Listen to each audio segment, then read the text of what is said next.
السلام علیکم dear students, امید کرتا ہوں کہ آپ سب خیریت سے ہوں گے۔ آج ہمارا جو ٹاپک ہے وہ ہے انگلش کلاس 8 چیپٹر 1، جو ہمارا پہلا چیپٹر ہے دا مدینہ چارٹر۔ ہم اس چیپٹر کو پہلے اس ویڈیو میں completely English to Urdu translate کریں گے اور نیکسٹ ویڈیو میں میں آپ کو جو ہے اس کی ایکسرسائز کراؤں گا۔ چلے شروع کرتے ہیں پہلے اس کی ٹرانسلیشن۔ دا مدینہ چارٹر، اسے میثاق مدینہ بھی کہا جاتا ہے۔ چلیں سٹارٹ کرتے ہیں۔ When حضرت محمد صلی اللہ علیہ وسلم migrated to Medina, this city was inhabited by different sections of people. جب حضرت محمد صلی اللہ علیہ وسلم نے مدینہ کی طرف ہجرت کی تو اس شہر میں مختلف طبقے کے لوگ آباد تھے۔ They were the faithful follower of حضرت محمد صلی اللہ علیہ وسلم who had abandoned ties with kith and kin and followed حضرت محمد صلی اللہ علیہ وسلم۔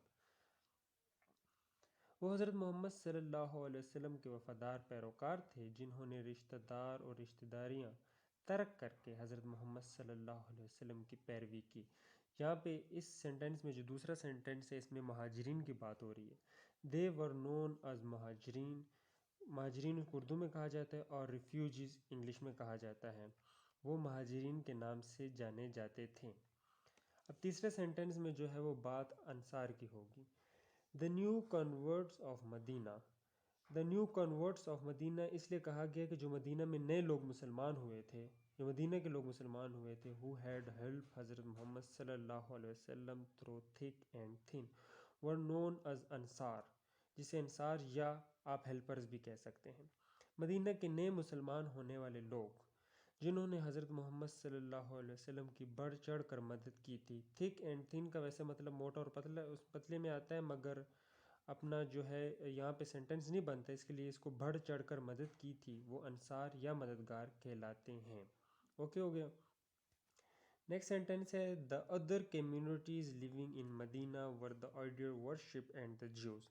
مدینہ میں رہنے والے دوسری قومیں بت پرست اور یہودی تھیں۔ ایک تو وہ تھے جو مسلمان ہوئے تھے، نئے مسلمان ہوئے تھے جنہیں انصار کہا جاتا ہے، اور جو دوسری قومیں تھیں مدینہ میں رہے وہ بت پرست اور یہودی تھی، اور جو ریفیوجیز ہیں وہ مکہ سے مدینہ جو ہے وہ ہجرت کر کے حضرت محمد صلی اللہ علیہ وسلم کے ساتھ آئے تھے۔